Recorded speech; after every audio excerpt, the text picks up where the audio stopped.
PV Anwar ബേപ്പൂരിൽ നിന്ന് അദ്ദേഹം ജയിച്ചിരുന്നെങ്കിൽ ഇന്ന് നിശ്ചയമായും മന്ത്രിയായി ചുമതല ഏറ്റെടുക്കേണ്ടുന്ന വ്യക്തിത്വമാണ്.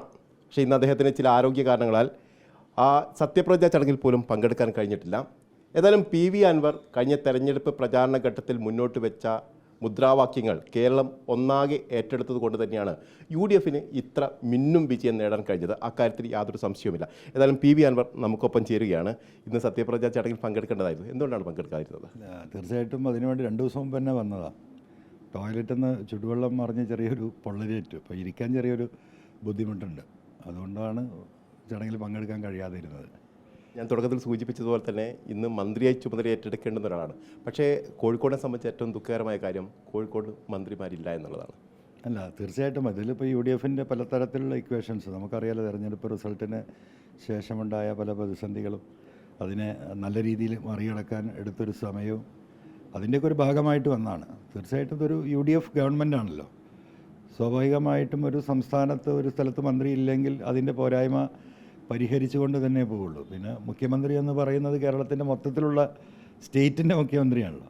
അപ്പോൾ പോരായ്മകളുള്ള സ്ഥലങ്ങളിൽ സ്വാഭാവികമായിട്ടും മുഖ്യമന്ത്രിയുടെയും മറ്റു മന്ത്രിമാരുടെയും ശ്രദ്ധ ഉണ്ടാകുമെന്ന് തന്നെയാണ് മനസ്സിലാക്കുന്നത്. അതൊരു അപാകതയായിട്ട് നമുക്ക് ഇന്നത്തെ ഒരു രാഷ്ട്രീയ ഘട്ടത്തിൽ അത് പറയാൻ കഴിയില്ല. ബേപ്പൂരിൽ താങ്കൾ മുന്നോട്ട് വെച്ച രാഷ്ട്രീയമുണ്ട്, പ്രചാരണ വിഷയങ്ങളുണ്ട്. ആ വിഷയം കേരളം ഒന്നാകെ ഏറ്റെടുക്കുകയാണ്. അതിൻ്റെ വിജയം കൂടിയല്ലേ ഇത്തവണ നമ്മൾ കണ്ടത്? അല്ല, തീർച്ചയായിട്ടും. അതായത് ഈ ഗവൺമെൻറ്റിനെതിരല്ലല്ലോ വോട്ട്. ഞാൻ 1.5 വർഷം അല്ലെങ്കിൽ 1.25 വർഷം മുമ്പ് പറഞ്ഞ പിണറായിസമാണ് ഈ തെരഞ്ഞെടുപ്പിൽ ചർച്ച. എല്ലാ വോട്ടുകളും പിണറായിക്കെതിരാണ്.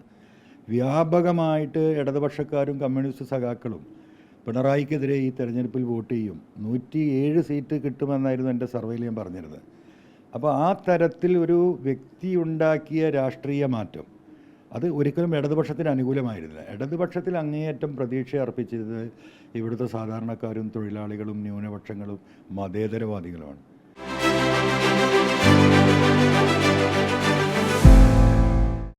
അതിന് ഘടകവിരുദ്ധമായിട്ടാണ് രണ്ടാം ഗവൺമെൻറ്റിൻ്റെ 1ാം പാദം കഴിഞ്ഞത്. 2021 രണ്ടാം പിണറായി അധികാരത്തിൽ വന്നവർ 2022 ശേഷമാണ് അദ്ദേഹവുമായി ബന്ധപ്പെട്ട് അദ്ദേഹത്തിൻ്റെ കുടുംബവുമായി ചുറ്റിപ്പറ്റി ഉണ്ടായ കേന്ദ്ര ഗവൺമെൻറ് ഏജൻസികളുടെ അന്വേഷണവും പ്രശ്നങ്ങളും വരുന്നതോടുകൂടിയാണ് ഇദ്ദേഹം സ്വാഭാവികമായിട്ടും ഇടതുപക്ഷ ലൈനിൽ നിന്നും മാറിക്കൊണ്ട് പൂർണ്ണമായിട്ടും ജനവിരുദ്ധ, കമ്മ്യൂണിസ്റ്റ് വിരുദ്ധ, തൊഴിലാളി വിരുദ്ധ, മതേതര വിരുദ്ധ നിലപാടിലേക്ക് പിണറായി പോയി.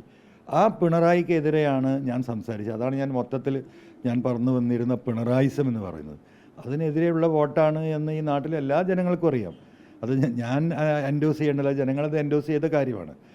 അതിൽ അങ്ങേയറ്റത്തെ സന്തോഷമുണ്ട്. ഞാനന്ന് തോറ്റ സമയത്തും പറഞ്ഞു, ഞാൻ ബേപ്പൂരിലേക്ക് മത്സരിക്കാൻ പോകുമ്പം എല്ലാവരും എന്നെ തടുത്തതാണ് പോകരുതെന്ന് പറഞ്ഞിട്ട്. UDFന് ഉത്തരവാദിത്തപ്പെട്ടവരും നേതാക്കളും എന്നോട് ചോദിച്ചതാണ് അതിൻ്റെ ആവശ്യമുണ്ടോ.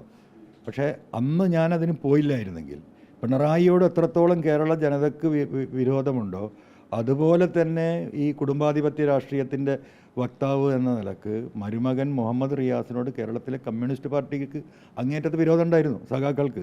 ആ വിരോധത്തെ കത്തിജ്വലിച്ച് നിർത്തണം. തെരഞ്ഞെടുപ്പ് രംഗത്ത് പിണറായിസവും കുടുംബാധിപത്യവും ചർച്ചയാകണമെന്ന സതുദ്ദേശത്തോടു കൂടി ഞാൻ പരാജയപ്പെട്ടാൽ പോലും എനിക്ക് ജയിക്കാൻ കഴിയും എന്ന 100% കണക്കിലല്ല, 50-50 ഞാൻ പോയത്. അപ്പോൾ അതുകൊണ്ട് തന്നെ തെരഞ്ഞെടുപ്പിൻ്റെ അവസാന ഘട്ടത്തിൽ ആ 2-3 ആഴ്ച കഴിഞ്ഞ 1.5 വർഷമായി ഞാൻ ഉയർത്തിക്കൊണ്ടുവന്ന വിഷയം സഖാക്കളുടെ മനസ്സിലും ജനങ്ങളുടെ മനസ്സിലും എനിക്ക് നിലനിർത്താൻ സാധിച്ചിട്ടുണ്ട്. അതുകൊണ്ട് ആ തോൽവിയിൽ എനിക്ക് ഒരു സങ്കടമില്ല. നമ്മുടെ ലക്ഷ്യം പിണറായിയെ താഴെ ഇറക്കുകയായിരുന്നു. അത് നല്ല രീതിയിൽ ഇറക്കാൻ സാധിച്ചു. ഒരുപക്ഷെ ഒരു പ്രതിപക്ഷ നേതാവിനെ തിരഞ്ഞെടുക്കുന്ന ഘട്ടത്തിൽ മുൻപെങ്ങും കാണാത്ത വിധമുള്ള പ്രതിഷേധമാണ് സ്വന്തം പാർട്ടിക്കുള്ളിൽ നിന്ന് തന്നെ വരുന്നത്. അതിനെ എങ്ങനെയാണ് താങ്കൾ കാണുന്നത്? അല്ല, ഒരു പ്രതീക്ഷയും കേരളത്തിലെ കമ്മ്യൂണിസ്റ്റ് പാർട്ടിക്ക് ഇനിയില്ല.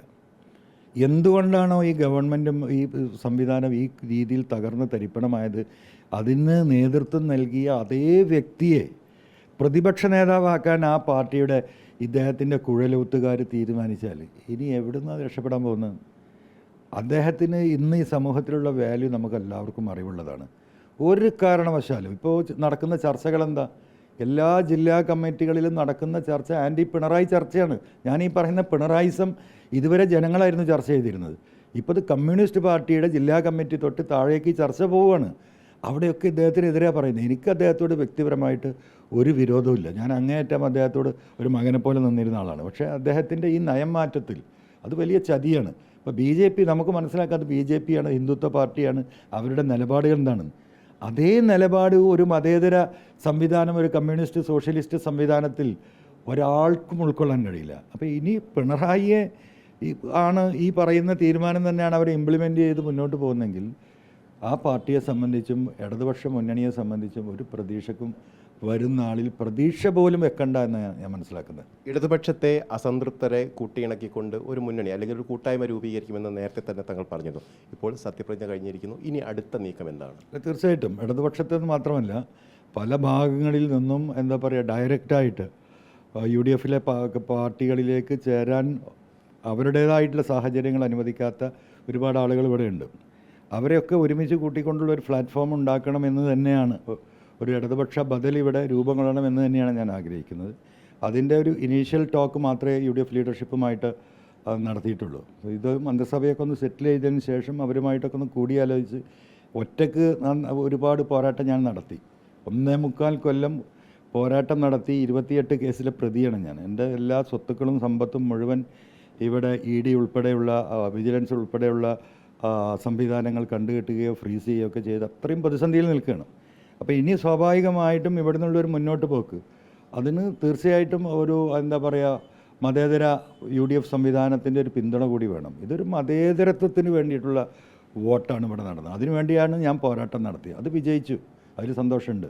ഈ ഭരണവിരുദ്ധ തരംഗമുണ്ട് എന്ന് ആദ്യം പ്രഡിക്റ്റ് ചെയ്തത് താങ്കളാണ്. അതുകൊണ്ട് തന്നെയായിരിക്കും ഒരു പക്ഷേ താങ്കൾ ഇടതുമുന്നണിയിൽ നിന്ന് പോരുകയും ചെയ്തത്. ഇപ്പോൾ പുതിയൊരു സർക്കാർ അധികാരത്തിൽ വരുന്നു. ആ സർക്കാരിന് കൊടുക്കാൻ കഴിയുന്ന, താങ്കൾക്ക് നൽകാൻ കഴിയുന്ന ഉപദേശം എന്താണ്?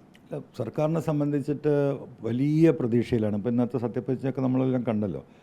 ജനങ്ങൾ അങ്ങേയറ്റത്ത് ഒരു ഗവൺമെൻറ്, സാധാരണ ഒരു ഗവൺമെൻറ് ഭരണവിരുദ്ധ വികാരം ഉണ്ടായ ഒരു സാധാരണ ഒരു ഗവൺമെൻറ് മാറുമ്പോൾ പൊതുജനത്തിനുണ്ടാകുന്ന ഒരു വികാരം എന്ന് പറയുന്നത് ഇവരൊന്നും അങ്ങ് പോട്ടെ, കുറേ കാലമായല്ലോ, ഇനി മറ്റൊരു വരട്ടെ എന്നുള്ള ഒരു മാനസികാവസ്ഥയിലാണ് സാധാരണ ഒരു 5%, 10% വോട്ടുകൾ അങ്ങോട്ടും ഇങ്ങോട്ടും മാറാറുള്ളത്. ഇവിടെ അങ്ങനെയല്ല, അങ്ങേയറ്റത്തെ പ്രതീക്ഷയാണ് അർപ്പിക്കുന്നത്. ഈ മുന്നണി നൽകിയ വാഗ്ദാനങ്ങൾ ഓരോന്നായി പാലിക്കേണ്ട വലിയ ഉത്തരവാദിത്തം ഈ ഗവൺമെൻറ്റിനും മുഖ്യമന്ത്രിക്കും വരികയാണ്. അതിനെ മറികടക്കാൻ സാമ്പത്തികം തന്നെയാണ്. ഇപ്പോൾ ജനങ്ങൾക്ക് നൽകാമെന്ന് പറഞ്ഞ ഒരു ഭാഗം വാഗ്ദാനങ്ങൾ എന്ന് എല്ലാം ഫിനാൻഷ്യലി റിലേറ്റഡാണ്. സ്വാഭാവികമായിട്ടും കേന്ദ്ര ഗവൺമെൻറ്റിൻ്റെ ചെറിയ പിടിമുറുക്കമൊക്കെ മുൻ ഗവൺമെൻറ്റിൽ ഉണ്ടായിരുന്നെങ്കിലും പിണറായി കുടുങ്ങിയെന്ന് മനസ്സിലാകുമ്പോൾ മോദി നന്നായിട്ട് സഹായിച്ചിട്ടുണ്ട്, സാമ്പത്തിക സഹായം നൽകിയിട്ടുണ്ട്. ഇനി അതുകൂടെ നമുക്ക് പ്രതീക്ഷിക്കാൻ കഴിയില്ല. ഈ ഗവൺമെൻറ്റിനെ സംബന്ധിച്ചിട്ട് എങ്ങനെയും ഞെക്കി ഞെരുക്കി കൊല്ലുക എന്ന നിലപാട് തന്നെയായിരിക്കും കേന്ദ്ര ഗവൺമെൻറ് എടുക്കാൻ പോകുന്നത്. സാമ്പത്തിക പ്രതിസന്ധി ഇപ്പോൾ നമ്മൾ നൽകിയ വാഗ്ദാനങ്ങൾ പാലിച്ചു പോകാനുണ്ടാകാൻ പോകുന്ന പ്രയാസങ്ങൾ മുൻകൂട്ടി കണ്ടുകൊണ്ട് ബഹുമാനപ്പെട്ട മുഖ്യമന്ത്രി അത്തരം കാര്യങ്ങൾ ചർച്ച നടത്തി അദ്ദേഹം ഒരു പഠനം കൂടെ നടത്തിയിട്ടാണ് ഈ കാര്യങ്ങൾ മുഴുവൻ ഈ വാഗ്ദാനങ്ങൾ നൽകിയിട്ടുള്ളതാണ്. ആ പഠനം നടത്തിയ കാര്യങ്ങൾ എല്ലാവരും അതുമായി ജനങ്ങൾ സഹകരിക്കണം, ഉദ്യോഗസ്ഥർ സഹകരിക്കണം. ഇവിടെയുള്ള UDFലെ എല്ലാ നേതാക്കന്മാരും MLAമാരും മന്ത്രിമാരൊക്കെ ഒരു മനസ്സോടു കൂടി നിന്നിട്ട് ജനങ്ങൾക്ക് നൽകിയിട്ടുള്ള ഈ വാഗ്ദാനങ്ങൾ പാലിക്കാനുള്ള ഭഗീരഥ പ്രയത്നം നടത്തണം. അതിന് അങ്ങേയറ്റം വ്യക്തിപരമായിട്ടും അല്ലാതെയും എന്ത് സപ്പോർട്ടാണോ ചെയ്യാൻ കഴിയുക ആ നിലപാടിൽ നിൽക്കും. ഇടയ്ക്ക് ചോദിച്ച ചോദ്യത്തിൻ്റെ തുടർച്ചോദ്യമാണ്. അതായത് ഇടതു മുന്നണിയിലെ അവിടുന്ന് വിട്ടു വന്ന ആളുകളെ ഒരുമിച്ച് നിർത്താനുള്ള ശ്രമമാണ് താങ്കൾ നടന്നത്. അവരെല്ലാവരും കൂടെ നിൽക്കുമെന്ന് കരുതുന്നുണ്ടോ ഈ ഘട്ടത്തിൽ? അല്ല, എല്ലാവരും കൂടെ നിൽക്കും നമുക്ക് ഒരിക്കലും കരുതാൻ കഴിയില്ലല്ലോ. ഓരോരുത്തർക്കും ഓരോരുത്തരുടെ കാഴ്ചപ്പാടുകളുണ്ടാവും, മറ്റു ചില പ്രയാസങ്ങളുണ്ടാവും. അതെല്ലാം നമ്മൾ കണക്കിലെടുത്തുകൊണ്ട് ഒരുമിപ്പിക്കാൻ പറ്റുന്നവരെ ഒരുമിപ്പിക്കാനല്ലേ നമുക്ക് സാധിക്കുള്ളൂ. ആ ഒരു നിലപാടാണ് സ്വീകരിക്കുക. മറ്റൊരു കാര്യം ഈ ഗവൺമെൻറ് വളരെ ഗൗരവമായി ശ്രദ്ധിക്കേണ്ടത്, ഇവിടെ ഞങ്ങൾ ഉയർത്തിക്കൊണ്ടുവന്ന പോലീസിലെ ഇഷ്യൂസ് അത് ഗൗരവമായിട്ട് അതിന് വലിയ വോട്ട് ഈ ജനങ്ങൾ നൽകിയിട്ടുണ്ട്. ശബരിമല ഇപ്പോഴും അയ്യപ്പൻ്റെ സ്വർണം എവിടെയാണെന്ന് പോലും ജനങ്ങൾക്ക് അറിയുന്നില്ല. ആ സ്വർണം തിരിച്ചെടുക്കും ഈ ഗവൺമെൻറ് എന്ന വ്യക്തമായ വിശ്വാസം ഈ സമൂഹത്തിലെ വിശ്വാസി സമൂഹത്തിനുണ്ട്. അത്തരത്തിലുള്ള ഒരുപാട് ഉത്തരവാദിത്തങ്ങൾ അതെത്രയും പെട്ടെന്ന് സത്യസന്ധമായ അന്വേഷണം നടത്തി ഇതിൻ്റെയൊക്കെ യഥാർത്ഥമായ പ്രതികളെ കണ്ടെത്താനുള്ള വലിയ പരിശ്രമം ഗവൺമെൻറ്റിൻ്റെ ഭാഗത്തുനിന്നുണ്ടാകണം. അതിലൊക്കെ പ്രതീക്ഷ അർപ്പിച്ചിട്ടാണ് ജനങ്ങൾ കാത്തിരിക്കുന്നത്. അതുകൊണ്ടാണ് പറയുന്നത് വലിയ ബാധ്യതയാണ് ഈ ഗവൺമെൻറ്റിനെ സംബന്ധിച്ചിട്ടുള്ളത്. അതെല്ലാവരും കൂടെ ഒരു സത്യസന്ധമായ ഒരു മനസ്സോടു കൂടി നിന്നാൽ ഒരു പരിധിവരെ നന്നായിട്ട് ഈ ഗവൺമെൻറ്റിനെ കൊണ്ടുപോകാൻ സാധിക്കും. താങ്കളെ ഈ സർക്കാർ ഏത് തരത്തിലായിരിക്കും അക്കോമഡേറ്റ് ചെയ്യാൻ പോകുന്നത്? അല്ല, എന്നെ എങ്ങനെയാണ് അക്കോമഡേറ്റ് ചെയ്യേണ്ടത് എന്നുള്ളത് UDF ലീഡർഷിപ്പാണ് ആലോചിക്കേണ്ടത്. ഞാൻ എന്തുകൊണ്ട് പരാജയപ്പെട്ടു, എന്തിന് ഞാൻ രാജിവെച്ചു, ഈ 1.5 വർഷക്കാലം എന്തിനു വേണ്ടിയിട്ടുള്ള പോരാട്ടമാണ് ഞാൻ നടത്തിയത്, ഈ 10-28 കേസിൽ ഞാൻ ആർക്ക് വേണ്ടിയാണ് പ്രതികളായിട്ടുള്ളത് എന്നൊക്കെ ആലോചിക്കേണ്ടത് ഇപ്പോൾ UDF ലീഡർഷിപ്പാണ്. അവരത് ഗൗരവമായി ആലോചിക്കുമെന്ന് തന്നെ ഞാൻ കരുതുന്നത്. താങ്കൾ ചില പരാതികൾ UDF നേതൃത്വത്തിന് മുന്നിൽ വെച്ചിരുന്നു. അതിനെന്തെങ്കിലും മുന്നോട്ട് പോകാൻ കഴിഞ്ഞിട്ടുണ്ടോ? അതിൽ അല്ല, തീർച്ചയായിട്ടും അതിനൊക്കെ സ്റ്റെപ്സ് എടുക്കണമല്ലോ, ആവുന്നല്ലേ ഉള്ളൂ. ഇപ്പോൾ ഇന്ന് സത്യപ്രതിജ്ഞ ചെയ്തിട്ടല്ലേ ഉള്ളൂ. നമുക്ക് കാത്തിരുന്ന് കാണാം. ശുഭപ്രതീക്ഷയിലാണ് UDF സർക്കാരിലും. തീർച്ചയായിട്ടും 100%. എല്ലാവരും ഈ ഒരു ഘട്ടത്തിൽ മുഖ്യമന്ത്രിക്കും ഗവൺമെൻറ്റിനും പിന്തുണ നൽകണമെന്ന് തന്നെയാണ് എനിക്ക് അങ്ങേയറ്റം വിനയപൂർവ്വം കേരള സമൂഹത്തോട് പറയാനുള്ളത്. ഇടതുമുന്നണി ഒരു പാഠഭാഗണം, ജനങ്ങൾക്ക് നൽകിയ ഉറപ്പ് കൃത്യമായി നൽകാൻ കഴിയണം. അതോടൊപ്പം തന്നെ സാമ്പത്തിക കാര്യങ്ങളിൽ കുറെ കൂടി കൃത്യമായ നടപടിയും ഇടപെടലും ഉണ്ടാവണം. അതിന് മുഖ്യമന്ത്രിക്ക് സാധിക്കുമെന്ന് തന്നെയാണ് PV അൻവർ പറയുന്നത്. അതോടൊപ്പം തന്നെ ചില രാഷ്ട്രീയ ലക്ഷ്യങ്ങൾ കൂടി അദ്ദേഹം മുന്നോട്ട് വയ്ക്കുകയും ചെയ്തിട്ട് ഒരുമിപ്പിക്കാൻ കഴിയുന്ന ആളുകളെയൊക്കെ ഒരുമിപ്പിച്ച് നിർത്തി മുന്നോട്ട് പോകാനുള്ള ശ്രമം അദ്ദേഹത്തിൻ്റെ ഭാഗത്തും ഉണ്ടാവും എന്ന് തന്നെയാണ് അദ്ദേഹം വ്യക്തമാക്കുകയും ചെയ്തത്. ഷനിൽ കടനൊപ്പം reporter AK Abhilash, in reporter, Thiruvananthapuram.